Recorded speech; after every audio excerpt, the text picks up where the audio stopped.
திராட்சப்பழத்தோட்ட ஊழியங்கள், கர்த்தரருளின ஊழியங்கள். திராட்சப்பழத்தோட்ட ஊழியங்கள், கர்த்தரருளின ஊழியங்கள். அவரில் நிலைத்திருந்து கனி கொடுப்போம், கர்த்தர் வாய்க்க செய்வார். அவரில் நிலைத்திருந்து கனி கொடுப்போம், கர்த்தர் வாய்க்க செய்வார். துதி உமக்கே, துதி உமக்கே, துதி உமக்கே என்றுமே என்றும். துதி உமக்கே, துதி உமக்கே. சிறியவனை பொழுதிலிருந்தும் எளியவனை குப்பையிலிருந்தும் எடுத்து உயர்த்தி ராஜாக்களோடும் பிரபுக்களோடும் வந்து இருக்க செய்கிற அருமை ஆண்டவர் இயேசு கிறிஸ்துவின் இனிதான நாமத்தினாலே இந்த சத்தத்தை கேட்கின்ற அனைத்து தேவனுடைய பிள்ளைகளுக்கும் என்னுடைய அன்பான வாழ்த்துக்கள். நீங்கள் யாவரும் கோடா கோடியை பெருகுவீர்களாக, உங்களுடைய பிள்ளைகள் கோடா கோடியை பெருகுவார்களாக என்று வாழ்த்துகின்றேன், ஆசீர்வதிக்கின்றேன். பிரித்துக்குரியவர்களே, ஒரு புதிய வருடத்திற்குள்ளாக நாம் பிரவேசிக்க கர்த்தர் நமக்கு உதவி செய்திருக்கிறார். பாருங்கள், எவ்வளவு நல்லவர் ஆண்டவர். அவர் நமக்கு புதிய வருடத்தை காணும்படியான கிருபையை கொடுத்திருக்கின்றார். காலைதோறும் அவருடைய கிருபைகள் புதிதாக இருக்கிறது. எத்தனையோ ஆசீர்வாதங்கள் தேவனுடைய பிள்ளைகளுக்காக இந்த வருஷத்தில் ஆயத்தப்படுத்தப்பட்டு வைக்கப்பட்டிருக்கின்றன. நாம் அதை எடுத்துக்கொள்ளலாம். ஆண்டவர் நம்முடைய தகப்பு நமக்காக நிறைய நன்மைகளை வைத்திருக்கிறார். நாம் மாத்திரம் அவருக்கு பிரியமாய் வாழ்வோம் என்றால் எல்லாவற்றையும் நாம் எடுத்துக்கொள்ளலாம். நாம் கலங்க வேண்டிய அவசியமே இல்லை. இந்த வருஷம் எப்படி இருக்கும், அப்படி இருக்குமா, எனக்கு இதாகும், என்னாகும், அது என்னாகும், என் பிள்ளைகளுடைய வாழ்க்கை என்னவாகும், என் பிஸ்னஸ் என்னவாகும், ஐயோ நெருக்கம் இருக்க, கஷ்டப்பட்ட என்ன போன வருஷங்கள்லாம் என்று சொல்லி நீங்கள் அங்கலாய்க்க வேண்டாம். பழையவைகள் எல்லாம் ஒளிந்து போகட்டும். இந்த வருடத்தில் ஆண்டவர் அதிக ஆசீர்வாதங்களை வைத்திருக்கின்றார். உங்களுடைய பாத்திரங்களெல்லாம் நிரம்பி வழியும்படியாக ஆண்டவர் செய்ய போகிறார். எனவே இதை மனதில் வைத்து நீங்கள் செயல்படும்படியாக உங்களை அன்போடு கூட நான் அழைக்கின்றேன். பிரியத்துக்குரியவர்களே, நல்லா இருக்கீங்களா? நீங்கள் டெய்லி நம்ம இந்த 30 minutes மெசேஜை டெய்லி நீங்கள் கேட்குறீங்களா?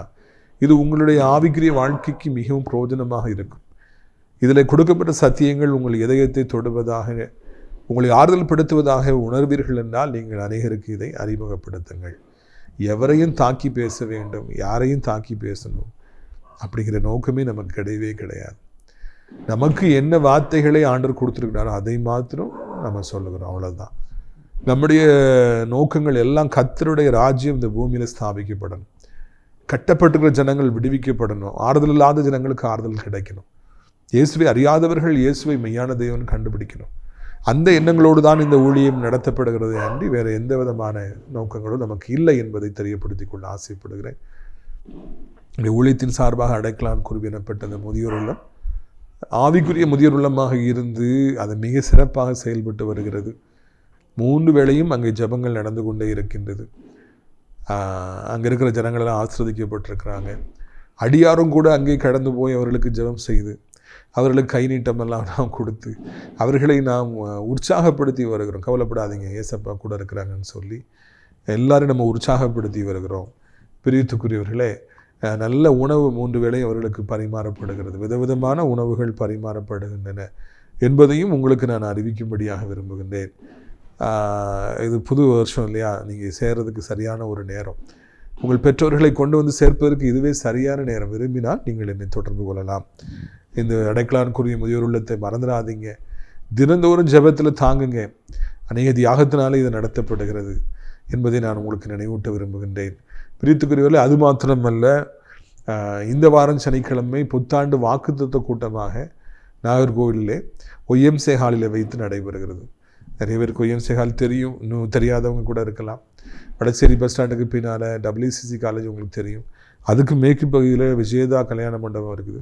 அதுக்கு அடுத்தாப்பில் ஒட்டி இருப்பது தான் இந்த ஒய்எம்சே ஹால். காலை 10 மணிக்கு ஆரம்பித்து 1:30 முடியும். அதன் பிறகு தனித்தனியாக அடியார் ஜெபித்து இந்த வருஷத்தில் கர்த்தர் உங்களுக்கு என்ன செய்ய போகிறார் என்பதை தீர்க்க தரிசனமாக இந்த வார்த்தைகளை பெற்றுக் கொடுக்கிற நேரம் உண்டு. எல்லாருக்கும் நல்ல விருந்து உண்டு. இந்த சந்தர்ப்பத்தை நீங்கள் பயன்படுத்தி கொள்ளுங்கள் என்று உங்களை அன்போடு அழைக்கின்றோம்.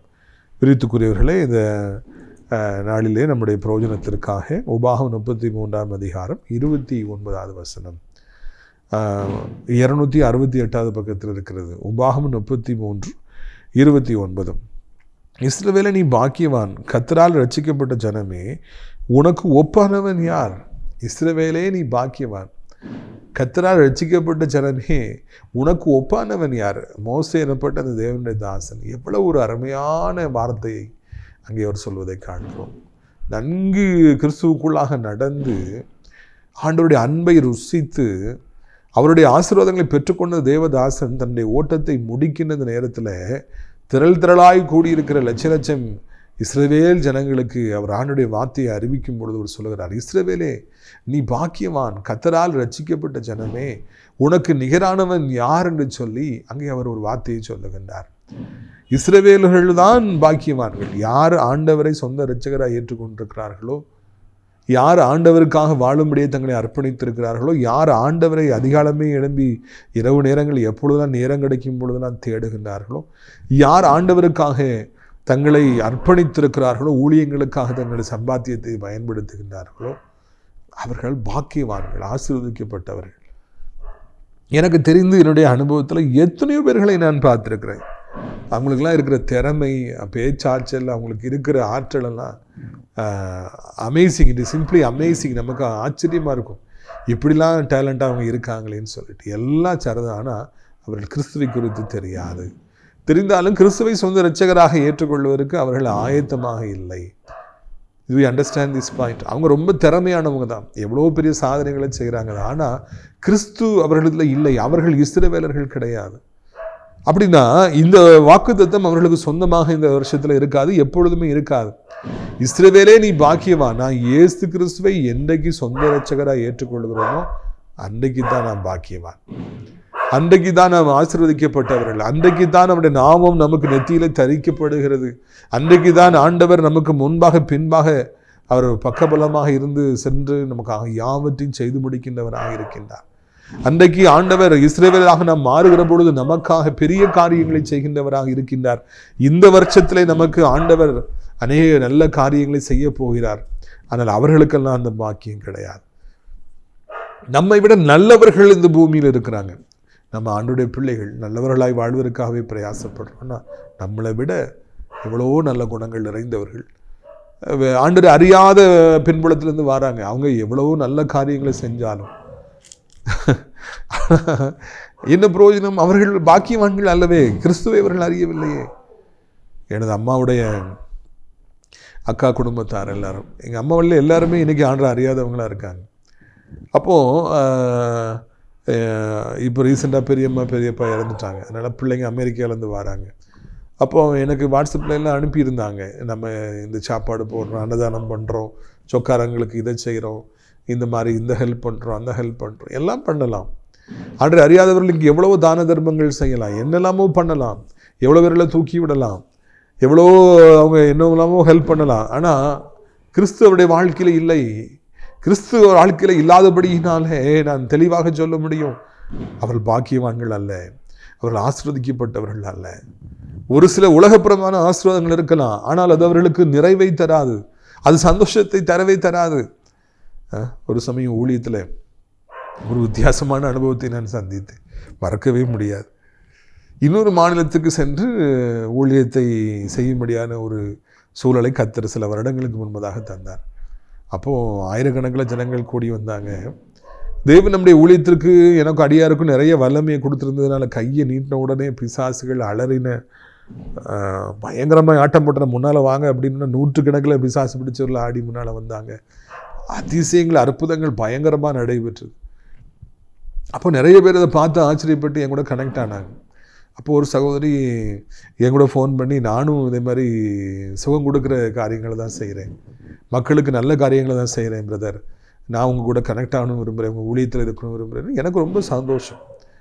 அவங்க இன்னொரு மாநிலத்தை சார்ந்தவங்க, அவங்க சம்மந்தமே கிடையாது. அப்போது நான் அடுத்த மாதம் வரும்பொழுது நீங்கள் எனக்கு வாலண்டியராக வேணும் சிஸ்டர், எனக்கு வாலண்டியர் எனக்கு நிறைய தேவைப்படுறாங்க அப்படின்னு சொல்லிட்டு அவங்கள அந்த கூட்டத்துக்கு வாலண்டியராக கடைசியில் கூப்பிட்டுருந்தேன். பெரிய பணக்கார குடும்பத்தை சார்ந்தவர்கள். அதே மாதிரி ஜோம் பண்ணும் பொழுது ஜனங்கள் டமால்னு பின்னால் போய் விடும்போது அவங்க தான் பிடிச்சாங்க, நல்லா அந்த பணியெல்லாம் செஞ்சாங்க. எனக்கு ரொம்ப சந்தோஷமாக இருந்தது, கடவுள் நல்லா கொடுத்து. கடைசியில் அவங்க முழங்கால் போட்டாங்க, இயேசுவின் நாமம்னு சொல்லி கையை நிட்டோன்னா அவங்க டமால்னு போய் பின்னால் விழுந்துட்டாங்க. அவங்களுக்குள்ளே பொல்லாத ஆவி இருந்தது. அப்போ சிஸ்டர் நீங்கள் ஏதோ மக்களுக்கு சுகம் கொடுக்குறதெல்லாம் செய்கிறீங்கன்னு சொன்ன உடனே அவங்க நான் அந்த இதை படிச்சிருக்கேன், இந்த இதை படிச்சிருக்கேன், நான் அவங்க டிஎன்ஏக்குள்ளே உள்ளே போயிடுவேன், நான் அவங்களுக்கு சுகம் கொடுப்பேன் அப்படிலாம் அவங்க சொன்னாங்க. ஆனால் நான் கேட்டேன், கிறிஸ்து உங்களுக்குள்ளே இருக்கிறாரா, இதையெல்லாம் இயேசு கிறிஸ்துவின் நாமத்தில் நீங்கள் செய்கிறீங்களா அப்படின்னு சொல்லி கேட்டேன். இல்லை அப்படின்னு சொன்னாங்க. ஆண்டவருடைய நாமத்தை அவங்க அறிஞ்சிருக்கிறாங்க, ஆனால் இயேசுவை குறித்தவர்கள் அறியவில்லை, இயேசப்புடைய வல்லமை குறித்தவர்கள் அறியவில்லை, சிலுவை குறித்தவர்கள் அறியவில்லை, வேறு ஏதோ காரியங்களை வச்சு அவங்க செய்கிறாங்க. நானும் சுகம் கொடுக்குறேன், நீங்கள் சுகம் கொடுக்குறீங்கன்னு உங்கள்கிட்ட நான் வந்தேன் அப்படின்னு அவங்க சொன்னாங்க. நான் சொன்னேன், சுகம் நான் கொடுக்கல, ஏசப்பா கொடுக்குறாங்க, இயேசு தான் எல்லாத்தையும் செய்கிறாருன்னு அவங்களுக்கு அது புரியவில்லை. இறுதியிலே அந்த காரியங்களெல்லாம் அப்படியே போய்விட்டது. எதற்காக நான் இது சொல்ல வருகிறேன் என்றால், இன்றைக்கு ஆண்டவரை அறியாதபடிக்கு எத்தனை பேர் எவ்வளவு காரியங்களை செய்கிறாங்க. ஆனால் பார்த்தால் இறுதியிலே அங்கே வேதனை தான் அங்கே இருக்கிறது அன்றி ஆசீர்வாதங்கள் இருப்பதில்லை. காரணம் என்ன? இஸ்ரவேலே நீ பாக்கியவான். இந்த வருஷத்துல 2025 கர்த்தரை யார் ஏற்றுக்கொண்டிருக்கிறார்களோ, யார் ஊழியம் செய்கிறாங்களோ, யார் ஆண்டவரை இரவும் பகலும் அவங்கெல்லாம் பாக்கியவான்கள். அவர்களைத்தான் ஆண்டவர் ஆசீர்வதிக்கிறார், அவர்களுடைய குடும்பத்தை தான் ஆண்டவர் ஆசீர்வதிக்கிறார். அவர்கள் தான் வருகையிலும் ஆசீர்வதிக்கப்பட்டிருக்கிறார்கள், போகையிலும் ஆசீர்வதிக்கப்பட்டிருக்கிறார்கள். அன்றி ஒரு பிரயோஜனம் கிடையவே கிடையாது. இன்னைக்கு ஆண்டவரை அறியாத ஜனங்கள் சந்தாய் பெருகி இருக்கிறார்கள், எல்லா இடங்களிலும் இருக்கிறாங்க. ஆனால் கர்த்தருடைய பிள்ளைகளுக்கு தான் ஆசீர்வாதம் சொல்லி மோசே எனப்பட்ட தேவனுடைய தாசன் சொல்லுகிறார். ஆண்டவருடைய ஆசீர்வாதம் பார்த்தீங்களா, அது நம்ம கூட இந்த வருஷத்தில் இருக்க போகுது, நம்முடைய பிள்ளைகள் மேலே வரப்போகுது, கையின் பிரயாசங்கள் வரப்போகுது. எல்லாவற்றிலும் ஆண்டவர் இந்த வருஷத்தில் பெரிய காரியங்களை செய்ய போகிறார். அதைத்தான் இங்கே நான் காண்கின்றோம். இஸ்ரவேலே நீ பாக்கியவான், கர்த்தரால் ரட்சிக்கப்பட்ட ஜனமே, உனக்கு நிகரானவன் யார்? That is a very valid point here. There is no equal for you. உனக்கு ஈக்குவலில் யாரப்பா இருக்கா, உனக்கு நிகரானவன் யார் அப்படின்னு கேட்குறாரு. நீங்கள் பார்த்தீங்கன்னா இந்த இஸ்ரவேல் ஜனங்கள் 40 வருஷம் வனாந்திரத்தில் நடந்து வந்து அவங்க கடைசியில் கானானுக்குள்ளே, இன்ப கானானுக்குள்ளே போனாங்க. அவங்க வர்ற வழியில் கிர்காசியர்கள், பெருசியர்கள், எபூசியர்கள், எமோரியர்கள், ஏவியர்கள், இன்னும் கானானியர்கள், மோவாபியர்கள், அமலேக்கியர்கள், எத்தனையோ அந்நிய ஜாதிகள் வந்து அவர்களுக்கு விரோதமாக யுத்தம் செஞ்சு பார்த்தாங்க. எவ்வளோ கூட்டணிலாம் போட்டு வந்து அவங்களுக்கு விரோதமாக யுத்தம் செஞ்சு பார்த்தாங்க. ஆனால் ஆண்டவர் எல்லா நேரத்திலும் அவர்களை மடங்கடித்தார், இஸ்ரவேலுக்கு வெற்றி கொடுத்தார். இஸ்ரவேல் வந்து ட்ரெயின்டு ஆர்மியே கிடையாது, அவங்க வனாந்திரத்தில் சஞ்சரிக்கிறவங்க, வனாந்திர வழியாக போகிறாங்க. ஆனால் இந்த நாடுகளை சேர்ந்த ராஜாக்கள் எல்லாம் நல்ல மிலிட்ரி வச்சுருந்தாங்க. அப்படி இருந்தும் இஸ்ரவேல்கிட்ட நிற்கவே முடியவில்லை. ஆண்டவர் அவர்களுக்கு மாபெரும் வெற்றி கொடுத்தார். அதையெல்லாம் பார்த்துட்டே வந்த மோசே சொல்றாரு, கர்த்தரால் ரட்சிக்கப்பட்ட ஜனமே, உனக்கு நிகரானவன் யார் என்று சொல்லி ஆண்டவர் கேட்கிறார். Who is equal to you? இந்த வருஷத்துல ஆண்டவர் அப்படிதான் செய்ய போறார். கர்த்தருடைய பிள்ளைகளை ஆண்டவர் கண்ணா பின்னான்னு ஆசீர்வதிக்க போகின்றார்.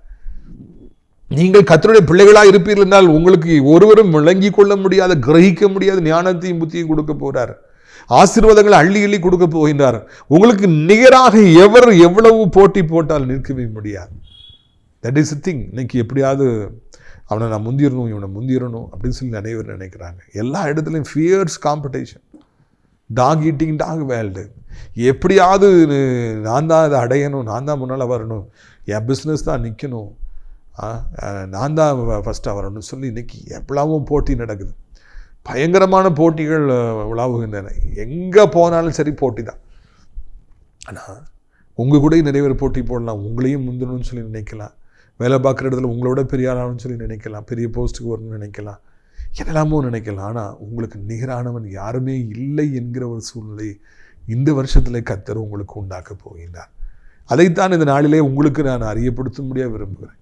உங்களுக்கு நிகராக யாருமே இருக்க முடியாது, எவ்வளவு பேர் போட்டி போட்டாலும் இருக்க முடியாது. ஒரு சின்ன எக்ஸாம்பிள் பாருங்களேன். இதே மோசே முதலாக பார்வோனுடைய சமூகத்துக்கு போகும் பொழுது, என் ஜனங்களை விட்டுருங்கன்னு சொன்ன உடனே, யாரப்பா நீ, நான் ஏன் விடணும், ஆண்டவர் யார், நான் ஏன் விடணும் அப்படின்னு சொல்லி சிரிக்கிறான் பார்வோம்.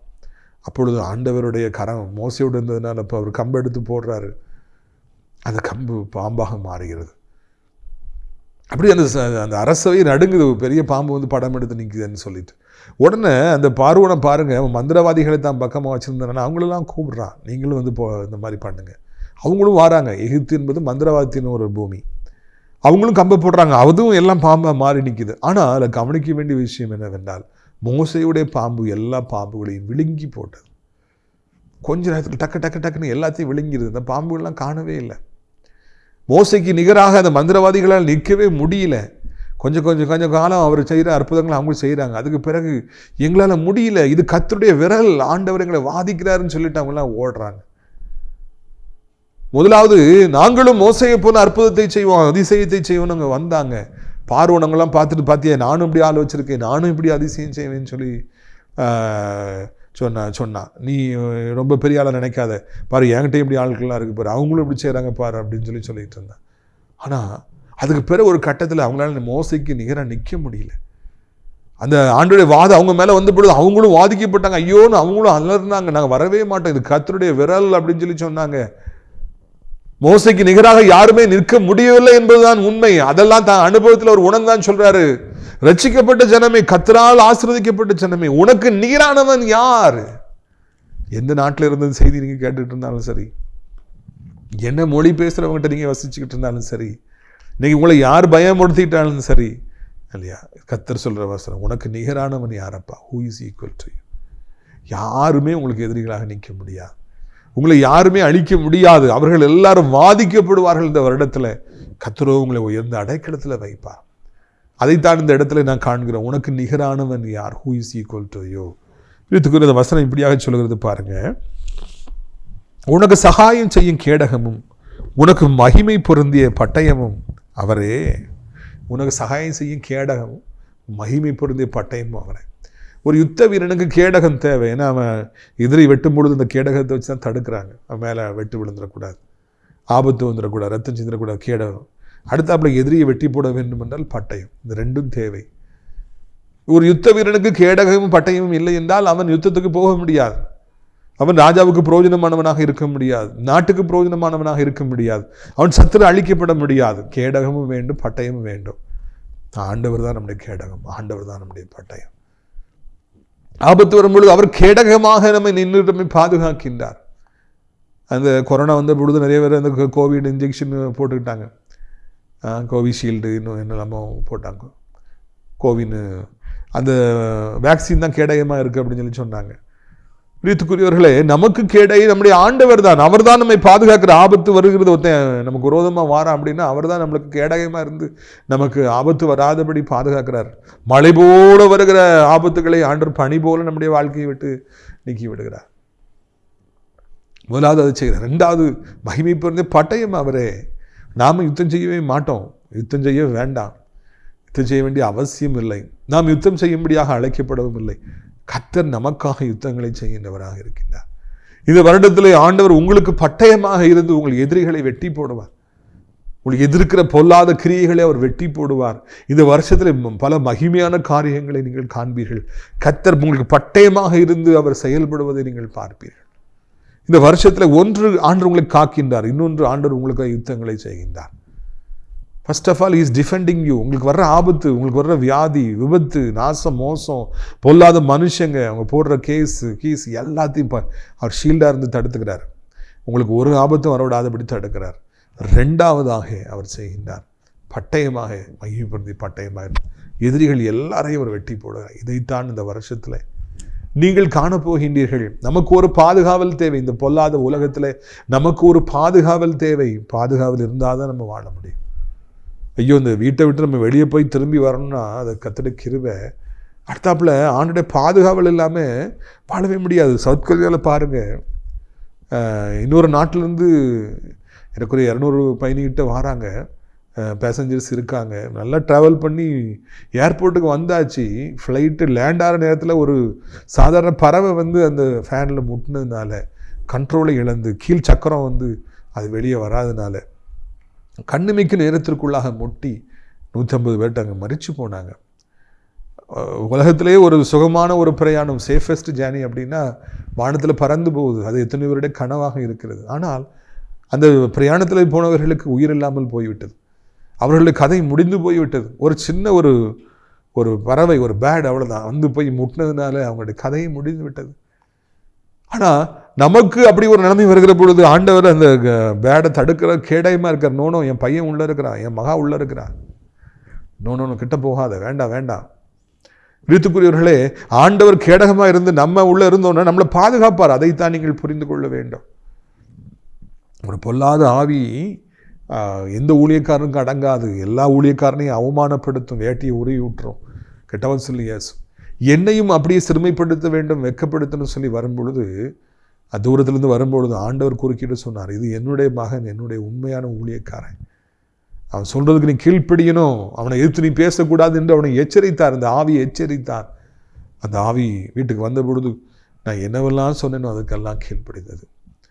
அவங்க குடும்பத்தாருக்கெல்லாம் ஒரே ஆச்சரியம், இது எப்படி இந்த ஆவி யாருக்கும் அடங்காத, எல்லாரையும் ஊழியக்காரங்களையும் அடிக்குமே, கேவலப்படுத்துமே, அவமானப்படுத்துமே, வேட்டையை உரி விட்டுருமே, பயங்கரமாக இருக்கும், எதிர்த்து நிற்குமே, ஒன்றுமே சொல்ல மாட்டேங்குது, ஆட்டக்குட்டி மாதிரி அடங்கிருச்சு. காரணம் என்ன? ஆண்டரை குறுக்கிறார். ஏன் ஊழியக்காரன் கிறிஸ்டபராஜா, என்னுடைய உண்மையான ஊழியக்காரன், நீ எதிர்த்து பேசக்கூடாது. ஆண்டவர் ஒரே ஒரு கட்டளை இட்டார், அதனால நான் பாதுகாக்கப்பட்டேன். அவர் தான் நம்முடைய கேடயம், நம்முடைய வாழ்க்கையில் அவர் தான் நமக்கு வருகிற ஆபத்துகள் நம்மை பாதுகாக்கிற கேடகம். ஷீல்ட், ஹீஸ் அவர் ஷீல்ட். என்ன ஆபத்து வந்தாலும், இந்த வருஷத்துல நோக்கி வந்தாலும், என்ன அஸ்திரங்கள் வந்தாலும் அவர் கேடகமாக குறுக்க வர்றார். நோ, இது என்னுடைய மகன், நீ குறுக்கால வரக்கூடாது, நீ இப்படி பண்ணக்கூடாது, நீ இந்த ஆபத்தை கொண்டு வரக்கூடாது, இந்த வியாதியை நீ வரக்கூடாது, பொல்லாத ஆவி நீ பக்கத்தில் வர, மனுஷன் என்னுடைய பிள்ளை பக்கத்தில் வரக்கூடாது, நீ ஓடிப்போ, கேடகமாக தடுக்கிறார். இந்த வருஷத்தில் இஸ்ரவேலை காக்கிறவர் தூங்குகிறதும் இல்லை, உறங்குகிறதும் இல்லை. எவ்வளவு அருமையான ஒரு வாக்குத்தத்தம் பார்த்தீங்களா? பாதுகாக்கிறார். ரெண்டாவது யுத்தம் செய்கிறார், யுத்தத்தில் வல்லவர். நான் உங்களுக்கு இந்த வருஷத்துல ஆண்டவர் எப்படி காரியங்கள் நடப்பிக்க போகிறார் என்று தீர்க்கதரிசனமாய் சொன்னது ஞாபகத்தில் இருக்கிறதா? இந்த வருஷம் ஒரு யுத்த களம். கர்த்தருடைய பிள்ளைகளுக்கு எதிரிகளாக இருப்பவர்களை கர்த்தர் சங்கரிப்பார். அங்கே சனகரிப்பு எனப்பட்ட ஒரு கொடூரமான ராஜா, மிகப்பெரிய ஒரு அரக்கன், எத்தனையோ நாடுகளை சங்கரித்தது, கொன்று போட்டவன், தீக்கரையாக்கியவன், லட்ச வீரர்களை வைத்துக்கொண்டு எருசலேமை முற்றுகை போட்டு எருசலேமை அழைப்பேன் என்று அவன் கங்கணம் கட்டுகின்றான், கொக்கரிக்கின்றான். அப்பொழுது எசேக்கியா ராஜா அழுகின்றார், ஆண்டவரே என்று அழுகின்றார். எனக்கு ஒண்ணுமே இல்லை, என் கையில் வீரர்களே இல்லை, சப்போர்ட்டாக யாருமே இல்லை, நீங்க தான் ஏதாவது செய்யணும்னு சொல்லி அவர் அழுறாரு. ஏசாயா தீர்க்கன் வந்து கவலைப்படாதுன்னு போக சொல்றாரு. பாருங்க, அந்த ராத்திரிலே ஆண்டவர் ஒரு தூதனை அனுப்பினார், ஒரே ஒரு தூதனை அனுப்பினார். 185,000 அசீரிய வீரர்கள் அங்கே வீழ்த்தப்பட்டார்கள் ஒரே ராத்திரியில. அது எப்படிங்க முடியும்? ஒரு ஆளால, ஒரு தூதனால 185,000 எதிரி வீரர்கள், ஸ்ட்ராங் வாரியர்கள், சௌரியவான்கள், பலவான்களை எப்படி வீழ்த்த முடியும்? அங்கே வீழ்த்தினான் என்று பார்க்கிறோம். காலையில பார்த்தா டெட் பாடிஸா கிடக்குது, எல்லாம் செத்து கிடக்குறாங்க. அவ்வளோ பெரிய வீரர்கள் எல்லாம் அப்படியே செத்து கிடக்குறாங்க. ராஜா பார்த்து நாட்டுக்கு ஓடிடுறான். அங்கே போய் ஆண்டவர் ஓடலை, சொந்த பிள்ளைகளே அவனை வெட்டி கொள்றாங்க. சொந்த பிள்ளைகள் இந்த ராஜா வெட்டி கொள்றாங்க. கர்த்தர் கோபம் மேலே வந்தது. எசேக்கியா ராஜுடைய கண்ணீரை ஆண்டவர் கண்டார்.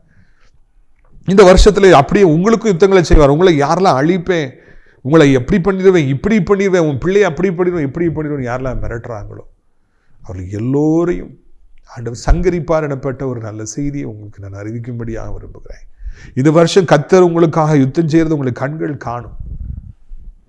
இந்த வருஷம் நல்லா பாருங்க, வேலை பார்க்குற இடத்துல, நீங்கள் வசிக்கிற இடங்கள்ல, நீங்கள் எங்கெல்லாம் போறீங்களோ வாரீங்களோ, எங்கெல்லாம் உங்களுக்கு பிரச்சனை இருக்கோ அங்கெல்லாம் கர்த்தர் உங்களுக்காக யுத்தம் செய்வதையும் எதிரிகளை சங்கரிப்பதையும் நீங்கள் கண்களாலே காண்பீர்கள். இறுதியாக நான் வாசிக்க விரும்புகிறேன். பாருங்கள், உன் சத்துருக்கள் உனக்கு இச்சகம் பேசி அடங்குவார்கள், அவர்கள் மேடுகளை மிதிப்பாய். கடைசியாக நான் காணும், சத்துருக்கள் உனக்கு இச்சகம் பேசி அடங்குவார்கள். ஒரு சில நேரங்களில் சீமைகள் எழும்பி தாவீதுகளை, தேவனுடைய பிள்ளைகளை தூஷிச்சுக்கிட்டே இருப்பாங்க, கெட்டவாத சொல்லிக்கிட்டே இருப்பாங்க, அப்படி இப்படின்னு கேவலமாக பேசிகிட்டே இருப்பாங்க. இந்த நாட்களில் சீமைகள் பெருகி இருக்கிறாங்கிறது வந்து நம்ம யூடியூப்பை திறக்கும்போது பார்க்குறோம்.